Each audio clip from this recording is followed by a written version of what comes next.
What is up? Hi, how's it going, guys? What's up? I'm Alex. I go by ThatMan, and today is June 21st, 2021. It's 12 p.m. Eastern, 9 a.m. Pacific, and today we will be reading out of step three. Step three, if you don't know what I'm doing, if you're just showing up, right? Basically, I'm a recovering drug addict. I got 6 years and some change free from the slavery of drugs and alcohol. And this book right here, this beautiful little book I've had for a very long time. And I've read through it and I've practiced it for these 6 years. All these principles that are in this little itty bitty book. It's a tiny book. It's really, really not that big. And this little book right here and the principles in it has helped me maintain my sobriety. All right. Um, and when I haven't practiced these principles is when I've lost my sobriety, right? And I don't mean that I've relapsed or used drugs or alcohol again. I haven't. I haven't touched a single mind altering substance in 6 years, at least not the traditional ones, right? You can say that sugar has been one of my addictions for a very long time that I never really addressed, right? Because we are in a world that is convinced that it's normal to eat the way we eat, especially in this country, America, right? The majority of people are obese, like myself. I'm still obese, even though I've lost 100 pounds in the last 4 months. I'm still obese, you know? I got a long way to go, but I'm not stopping. So if you're not following me on Facebook, Instagram, on here, go ahead and subscribe. Go ahead and click the little links in the description and follow me everywhere because I'm telling my life as raw as I can, just as real as I can. I'm just trying to, share my positivity, my gratitude, my enjoyment with life right now. So if you're not following me, I suggest you do because I can inspire. I can inspire you and you can help inspire other people, and that's what I'm trying to do.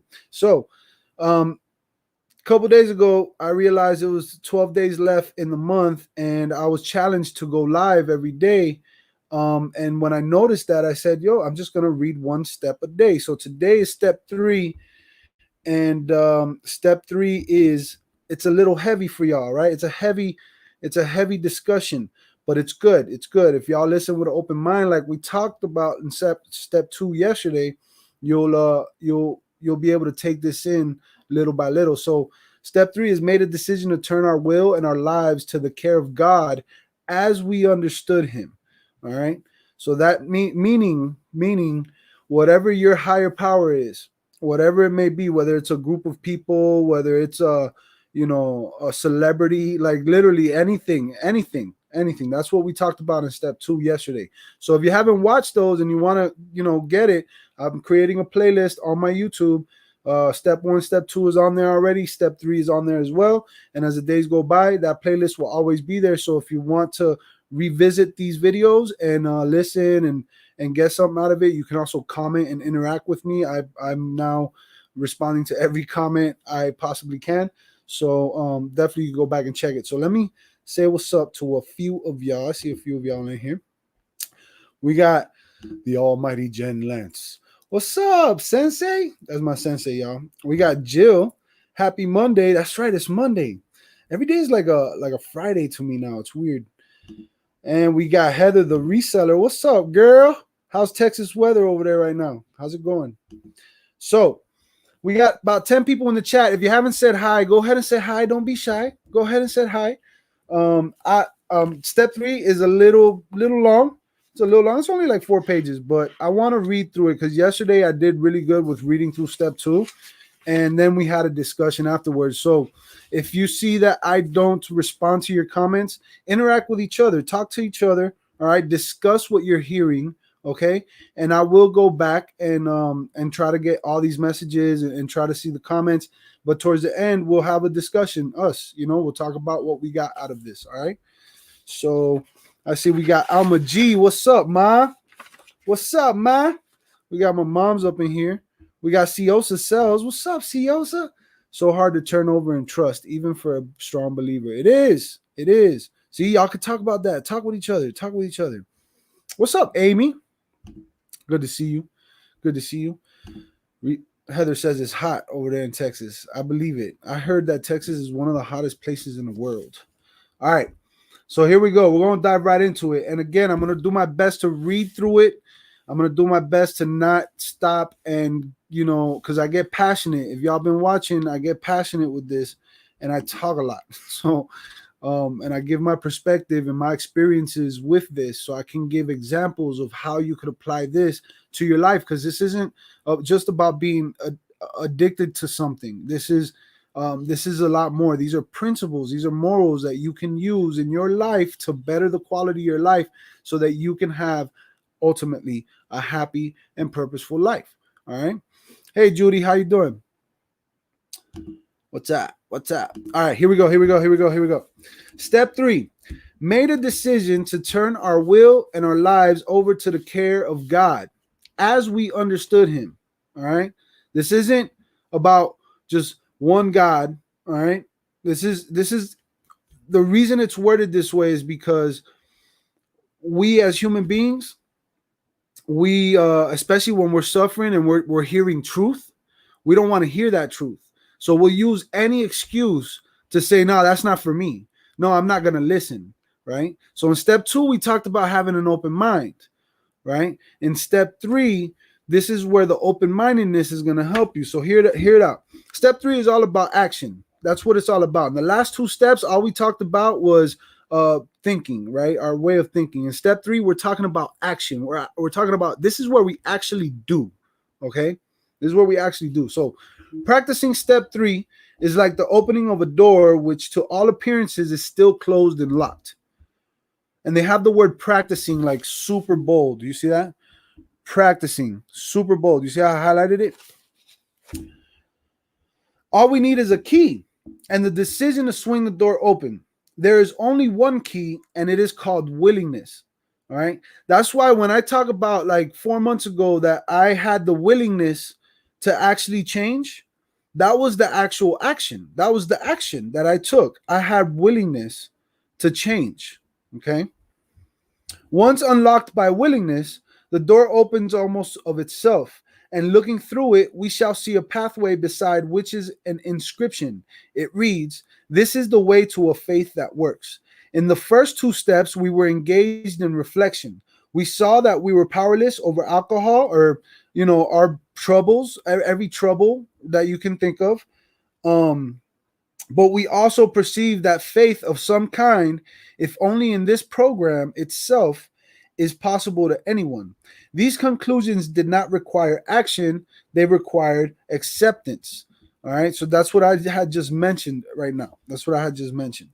Hey, Susan, how you doing? Like all the remaining steps, step 3 calls for affirmative action. All right, affirmative means like continuous action. Okay, like continuing to act upon. For it is only by action that we can cut away the self-will which has always blocked the entry of God, or if you like, a higher power, into our lives. Faith, to be sure, is necessary, but faith alone can avail nothing. You can have faith all day, but it's not going to do nothing. Faith will not do anything. Okay? That's what it's saying. Faith alone by itself will not do anything, will not act, will not do anything. There will be no action because of it, or repercussion really because of it. Not alone, right?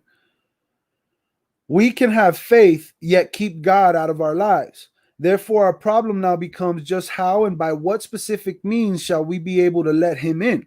Step 3 represents our first attempt to do this. In fact, the effectiveness of the whole program the whole principles, all the principles will rest upon how well and earnestly we have tried to come to a decision to turn our will and our lives over to the care of God as we understood him. Emphasis, as we understood him. So whatever that means for you, that's what it means. What's up, Sarah? Good to see you. To every worldly and practical minded beginner, this step looks hard, even impossible. No matter how much one wishes to try, exactly how can he turn his will and his life over to the care of whatever God he thinks there is? Fortunately, who have tried it and with equal misgivings can testify that anyone at all, can begin to do it. We can further add that a beginning, even the smallest, is all that is needed. Once we have placed the key of willingness in the lock and have the door ever so slightly open, we find that we can always open it some more. Though self will or obstination, though self will may slam it shut again, as it frequently does, it will always respond the moment we again pick up the key of willingness. Y'all hear that? Y'all hear that? Maybe this all sounds mysterious and remote, something like Einstein's theory of relativity or a proposition in nuclear physics. It isn't at all. So in other words, you're saying it sounds complicated, but it's not. It's not. Chill. It's not. This isn't Einstein. This isn't none of that. All right. It's a little simpler than that. We complicate it. It's literally a very simple program for complicated minds. Very simple program for complicated minds. All right. Let's look at how practical it actually is. Every man and woman who has joined this program and intends to stick has, without realizing it, made a beginning on step 3. Isn't it true? See, that's what I said. So 4 months ago, the action step that I actually took was that having that willingness, right? Being willing to put myself out there and tell my truth so I can change, so I can start walking forward, because without doing that, I was holding myself back. The door was still locked because of my ego, because of my pride. So isn't it true that in all matters touching upon problems, each of them has decided to turn his or her life over to the care, protection, and guidance of this program, right?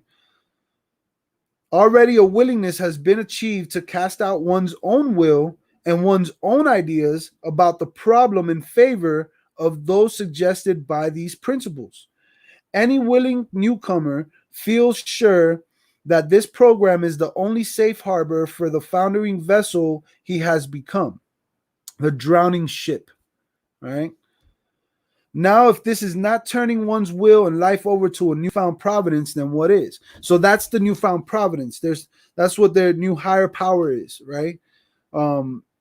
They instead of, like, you don't start saying, oh, okay, yeah, praise Jesus.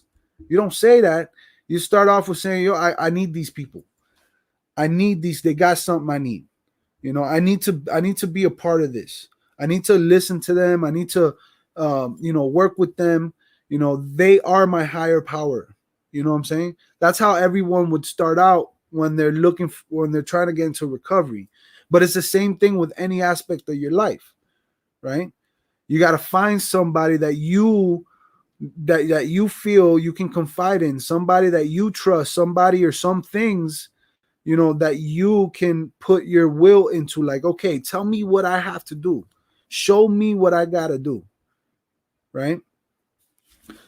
Sorry, I switched over from the comments. What's up, Rosie? How you doing? What's up, Uncle Mike? Good to see you, man. So, all right. But suppose that instinct still cries out, as it certainly will.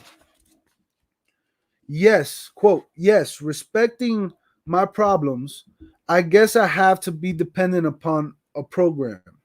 But in all, or principles, these principles. But in all other matters, I must still maintain my independence. Okay? So, yes, I have these problems with my job. I have these problems with my health. I have all these other little problems. So, yeah, I have to depend on, this new higher power of mine, right? So that I can, address these issues. But with everything else in my life, I need my independence. I need to be able to be in control of everything else in my life, right? This is, again, my perception of it. This is my interpretation of it. Nothing is going to turn me into a non-entity. If I keep on turning my life and my will over to the care of something or somebody else, what will become of me? I'll look like the hole in the donut, right? The hole in the donut, like the donut has a hole in it. Does that make sense? Like it's missing something. Like there's like it's empty. Like there's it literally that part makes no sense of a donut. Like why put a hole in a donut, yo? Like just leave it alone. Let it be full, a complete donut, right? Like no, it's you'll look like the hole in the donut, like pointless, like hopeless, like there's nothing there. This, of course, is the process by which instinct and logic always seek to bolster egotism and so frustrate spiritual development. If there's ever a word that y'all don't understand, type it in the chat, and I can give y'all. I could try to give y'all because I have the majority. Like bolster something I didn't know. That means reinforce. So always to seek to reinforce egotism and so frustrate spiritual development. The trouble is that this kind of thinking takes no real count of the facts, and the facts seem to be these: the more we become willing to depend upon a higher power, the more independent we actually are. This is the part y'all gotta listen up, because this is where it's gonna make sense. All right, the more we become willing to depend, so the more we become willing, okay, not the more we depend, but the more we become willing to depend upon a higher power, the more independent we actually are. Therefore, dependence, as these principles practice it, is really a means of gaining true independence of the spirit. So, by depending, you are gaining true independence of the spirit. All right. That independence where I talk about finding peace and being calm and being, and forgiveness and practicing all these things, like these virtues and these good characteristics, to counteract your bad characteristics, and that freedom. You get that. That's spiritual independence to me. That's what spiritual independence is to me. Being able to sleep at night is because of spiritual independence to me, right? I remember having to go to sleep at night worrying because I can give you multiple a ton of examples. Worrying because I didn't know where I was gonna get money to get high. Worried because I didn't know, I didn't know if the police was gonna come bust my door and take me away. Worried because I had done so many bad things to so many good people that one day those things were gonna bite me you know what I'm saying? Or waking up in the morning worried, right? That independence, like I sleep good at night. I'm not perfect, but I sleep good at night because I practice these principles to the best of my capability and the best of my understanding. So let's examine for a moment this idea of dependence at the level of everyday living. This is where y'all gotta listen up, all right? Yo, congratulations to your wife, man. That's awesome. Uncle Mike says, today is my wife's 11-year AA birthday. We lost her father the day before Father's Day 11 years ago. She got a drunk driving the following day. Hasn't had a drink since. Man, congratulations, and God bless her and God rest his soul. That's a miracle. See, this is, yesterday I was talking about sometimes people got to die for others to live. That's an example right there. As sad as it is, it's the truth. Her father passing was a stepping stone for her to change her life, and now she's celebrating 11 years sober.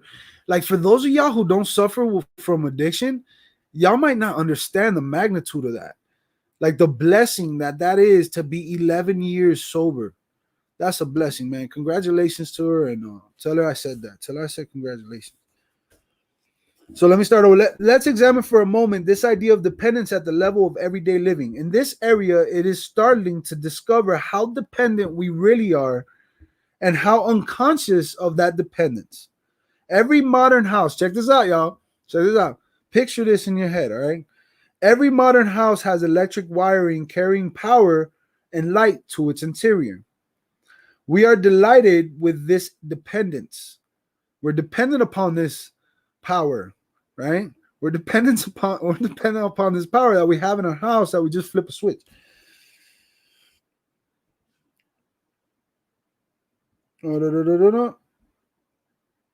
We're delighted with this dependence. Our main hope is that nothing will ever cut off the supply of current. By so accepting our dependence upon this marvel of science, we find ourselves more independent personally. Not only are we more independent, we are even more comfortable and secure. Power flows just where it is needed. Silently and surely, electricity, that strange energy so few people understand, meets our simplest daily needs and our most desperate ones too. Ask the polio sufferer confined to an iron lung who depends with complete trust upon a motor to keep the breath of life in him. All right? Does that make sense, yo? The dependence we have on things that make our life more independent, that give us the opportunities to just be, right? To live, to do other things, worry about other things, right? But not just that, it's the dependence on these things that give us our independence because it's where our faith is. We have faith in that. You know, we walk in the house, we turn on the light switch, and you do not have it cross your mind when you turn on that light switch. You're unconscious to the fact that you're even turning it on. You're just thinking to your, oh, I got to turn on the light. That's it. And you expect it to turn on. That faith, that expectation, that's that faith that you have in the electricity, right? And that's that dependence that you have on the electricity. So being unconscious of that dependence, because you have so much dependence on it and it hasn't let you down yet, you now have independence, right? And that's what they're talking about in this step. But the moment our mental or emotional independence is in question, how differently we behave, how persistently we claim the right to decide all by ourselves just what we shall think and just how we shall act. Oh, yes, well, we'll weigh the pros and cons of every problem. We'll listen politely to those who would advise us, but all the decisions are to be ours alone. Nobody is going to meddle with our personal independence in such matters. Besides, we think there is no one we can surely trust. We are certain that our intelligence, backed by willpower, can rightly control our inner lives and guarantee us success in the world we live in. This brave philosophy, wherein each man plays God, sounds good in the speaking, but it still has to meet the acid test. How well does it actually work? One good look in the mirror ought to be answer enough for anybody. So if you can ask yourself that and honestly answer it, then that's your answer, right? Should his own image in the mirror be too awful to contemplate, and it usually is, he might first take a look at the results normal people are getting from self-sufficiency. Everywhere he sees people filled with anger and fear, society breaking up into warring fragments. Each fragment says to the others, we are right and you are wrong. Every such pressure group, if it is strong enough, self-righteously imposes its will upon the rest. And everywhere the same thing is being done on an individual basis. The sum of all this mighty effort is less peace and less brotherhood than before. The philosophy of self-sufficiency is not paying off. Plainly enough, it is a bone-crushing juggernaut whose final achievement is ruin.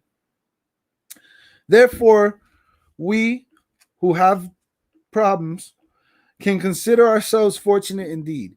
Each of us has had his own near fatal encounter with the juggernaut of self-will and has suffered enough under its weight to be willing to look for something better. So it is by circumstance rather than by any virtue that we have been driven to these principles, have admitted defeat, have required the rudiments of faith, and now want to make a decision to turn our will and our lives over to a higher power. We realize that the word dependence is as distasteful to many psychiatrists and psychologists as it is to anybody. Like our professional friends, we too are aware that there are wrong forms of dependence. Check this out, y'all. We have experienced many of them. No adult man or woman, for example, should be in too much emotional dependence upon a parent. They should have been weaned long before. And if they have not been, they should wake up to the fact. This very form of faulty dependence has caused many a rebellious alcoholic to conclude that dependence of any sort must be intolerably damaging. But dependence upon a group or upon a higher power hasn't produced any baleful results. Hasn't produced anything wrong yet. That emotional dependence. You know what that is?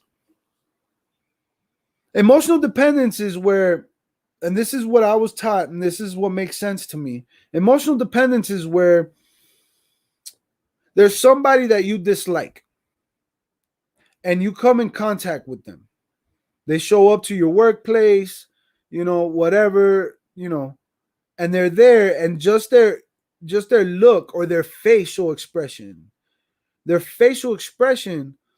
will bother you, right? Like it makes you kind of like, oh, I just want to slap this person, man, right? That right there is called an emotional dependence.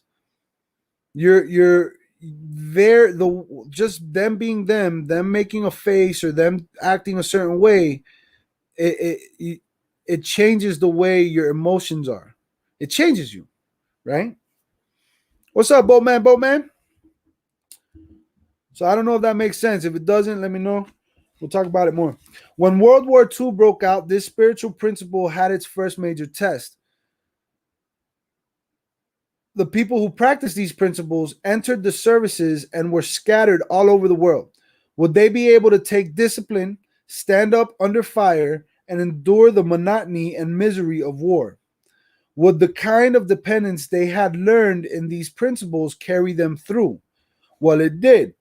They had even fewer emotional lapses or emotional binges than the rest of the people who practiced the principles safe at home did. They were just as capable of endurance and valor as any other soldiers. Whether in Alaska or on the Salerno beachhead, their dependence upon a higher power worked. And far from being a weakness, this dependence was their chief source of strength. So how exactly can the willing person continue to turn his will and his life over to the higher power? He made a beginning, we have seen, when he commenced to rely upon the principles for the solution of their original problem. Hey, Irene, how you doing? By now, so this is the second step right here, ready? By now, though, the chances are that he has become convinced that he has more problems than alcohol, and that some of these refuse to be solved by all the sheer personal determination and courage he can muster. Okay? They simply will not budge. They make him desperately unhappy and threaten his newfound sobriety. Our friend is still victimized by remorse and guilt when he thinks of yesterday. Bitterness still overpowers him when he broods upon those he still envies or hates. His financial insecurity worries him sick, and panic takes over when he thinks of all the bridges to safety that his old way of thinking burned behind him. And how shall he ever straighten out the awful jam that cost him the affection of his family and separated him from them? His lone courage and unaided will cannot do it. Surely he must now depend upon somebody or something else. Does that even make sense to y'all? I don't know if it does. I gotta drink my shakey shake. That's so good.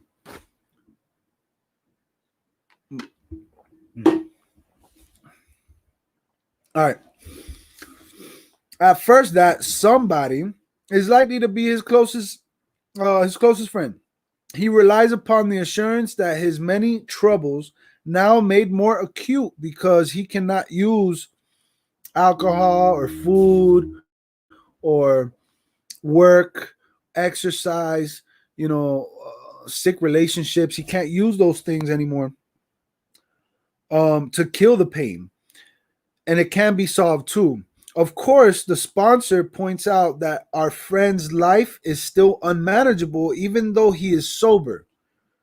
That, after all, only a bare start on these principles in this program has been made. More sobriety brought about by the admission of the troubles and by attendance at a few meetings is very good indeed. But it is bound to be a far cry from permanent sobriety and a contented, useful life. There you go. Boatman says he's been a friend of Bill W. since March 24th, 1980. That's what's up, man. Welcome, welcome. We're family. We're family. That is just where the remaining steps of this program come in. Nothing short of continuous action upon these as a way. Remember, we talked about affirmative action. Nothing short of continuous action upon these as a way of life can bring the much desired result. Then it is explained that other steps of this program can be practiced with success only when step 3 is given a determined and persistent trial. So as long as you continue to practice this step right here, the rest of the steps, you can find success in them. All right. This statement may surprise newcomers who have experienced nothing but constant deflation and a growing conviction that human will is of no value whatsoever.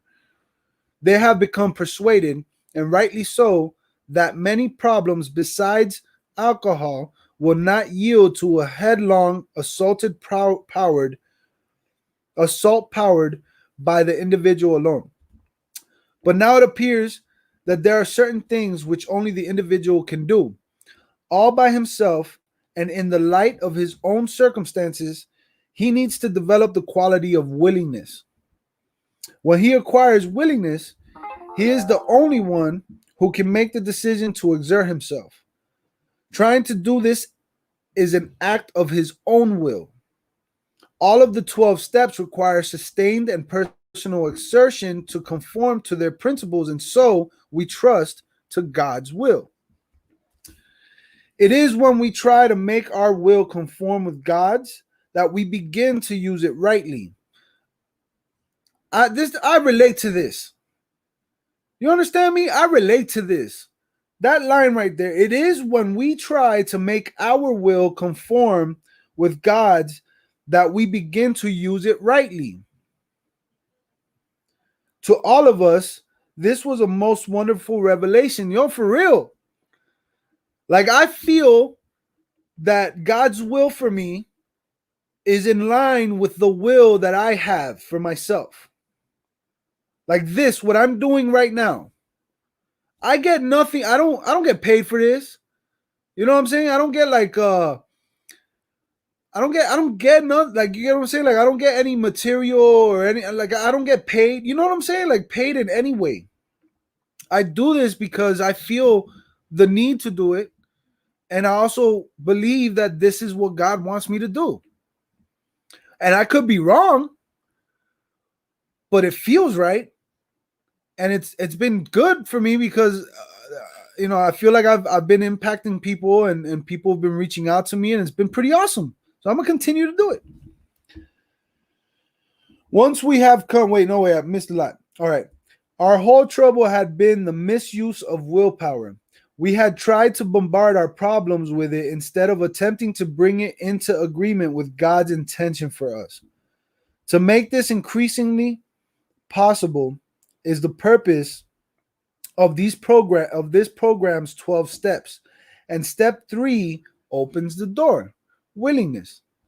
Once we have come into agreement with these ideas, it is really easy to begin the practice of step 3 in all times of emotional disturbance or indecision. In all times of emotional disturbance or indecision.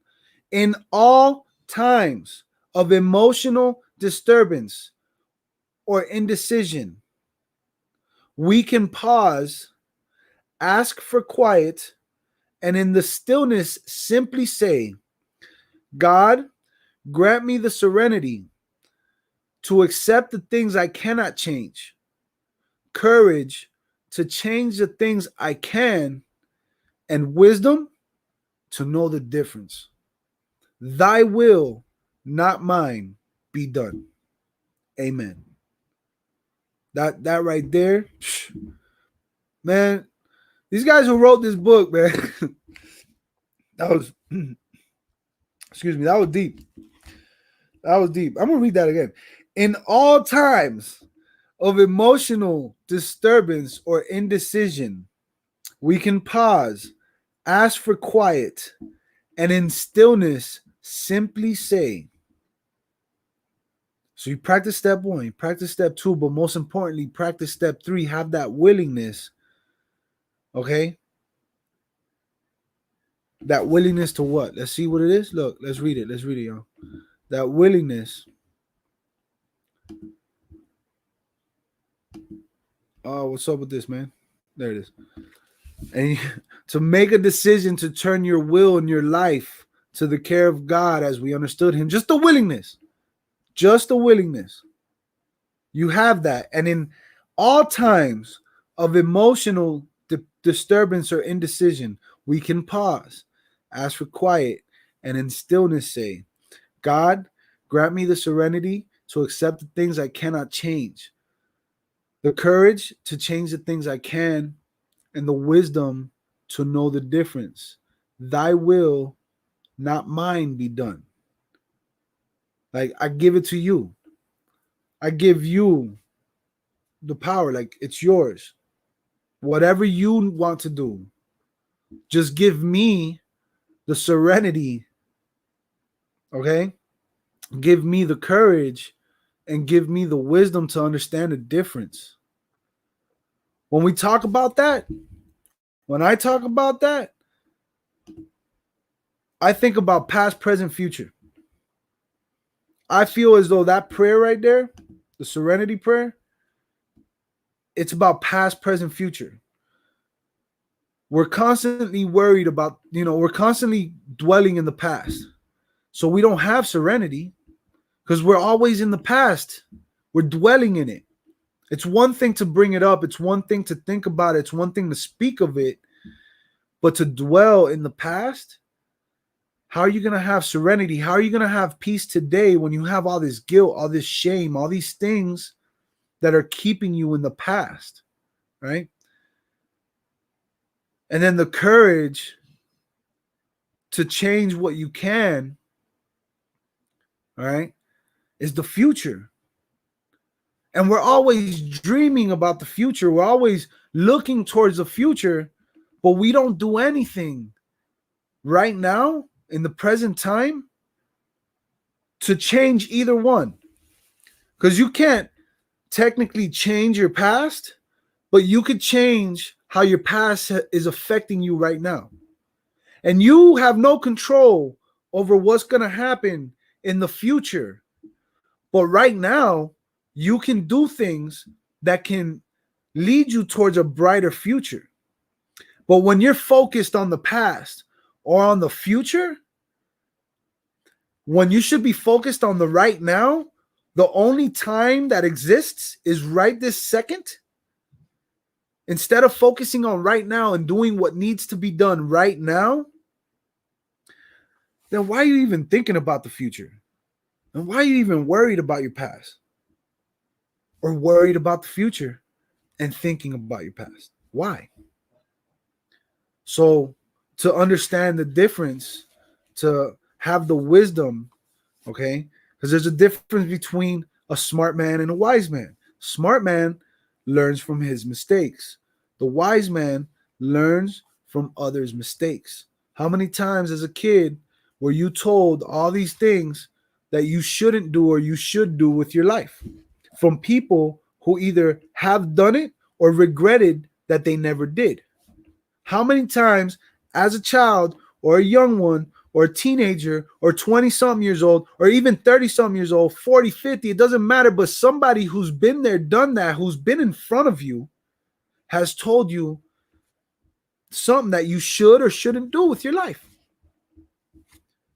Being wise is simply learning from those experiences, being open enough to listen and try to understand it so that you can apply those things in hopes that it leads you towards a brighter future and takes you away from a darker past. But in the meantime, you need to be focused on right now. So if you're wise, if you're able to be wise, you're able to open up and you're able to say, oh, I see the difference. I see the difference in the things I can and I cannot change. I see where I need serenity and I see where I need courage. The dilemma. We have a dilemma. It's a problem. We don't know how to solve it, but what's even worse, what makes it a dilemma is that we don't know how to take those first steps to solve. We don't know what to do to solve it. It's not just we don't know how to solve it. We don't actually know what to do. We can't decide on what to do to solve these dilemmas. So we focus on the problem, and it either worries us, discourages us, something, right? And it leads us with indecision, hesitation. Where if we were to focus on a solution, on what you can do now versus what might happen, then the dilemma all of a sudden is not a dilemma anymore. It's just a problem that you got to solve. So, with that being said, guys, this is what we talked about. This was the third step. Made a decision to turn our will and our lives over to the care of God as we understood Him. And step 3 is like the opening of a locked door, willingness. Okay, there's a door, it's locked. And step 3 is simply that the action of opening that door, having that willingness. We also talked about how shall we let God into our lives? How? Little by little. And again, willingness is the key. We talked about dependence as a means of independence. Remember the electricity, the unconscious faith that we have on electricity, just turning on the light switch. We know it's going to turn on. We don't think it's not. We don't think, oh, that light's not going to turn on. No, we just flip the switch. It's a natural action now. It's a habit. We don't think nothing else. We just do it, right? But being dependent on that has made us more independent because we're able to turn on the electricity. We're able to do things, be on this computer live stream right now, have this microphone hooked up to the computer, have my phone's alarm go off. I'm more independent now because of that electricity, right? So that's the relationship that this talks about that you should have with a higher power, that you should work on having with a higher power. Make it a habit so that the faith can then become an action. Because to me, that's the difference between belief and faith. Like there's faith and then there's believing, right? I can believe all day in God. I can believe all day in God. I can say I believe in Him. I can believe in Him, blah, blah, blah. At the end of the day, faith is more of action. So it's that unconscious independence, that dependence on God. That's faith. To me, that's my opinion of it. That's how I see it. That's how I understand it. The danger, self-sufficiency, we touched that. We touched turning our will over to a higher power, the misuse of willpower. We also talked about sustained and personal exertion necessary to conform to God's will. And that's what we talked about in step 3. So tomorrow will be step 4. Step 4 is super long, man. Step 4 is all about inventory. And it's a pretty long one. It's a pretty thick one. I'm going to have to just read really fast through it and then take questions afterwards. But it's a really thick one. This is where we do I'll tell you what it is.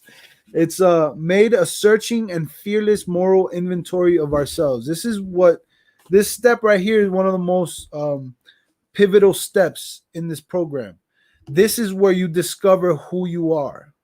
All right.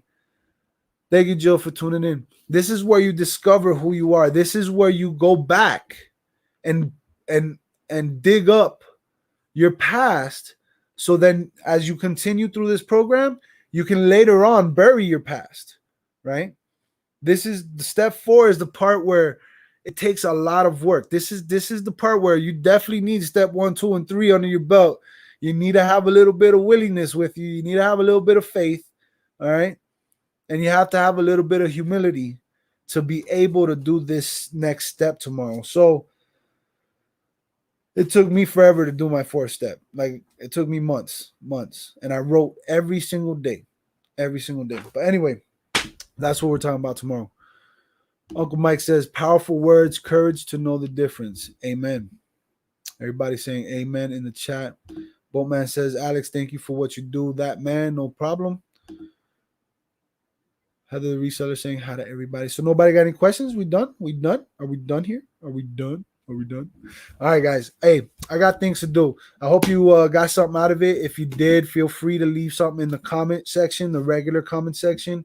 Let me know what you got out of it. And if you can, share this with anybody that you do know that might be suffering from addiction, or just anybody that's suffering from anything in reality, right? Anything at all.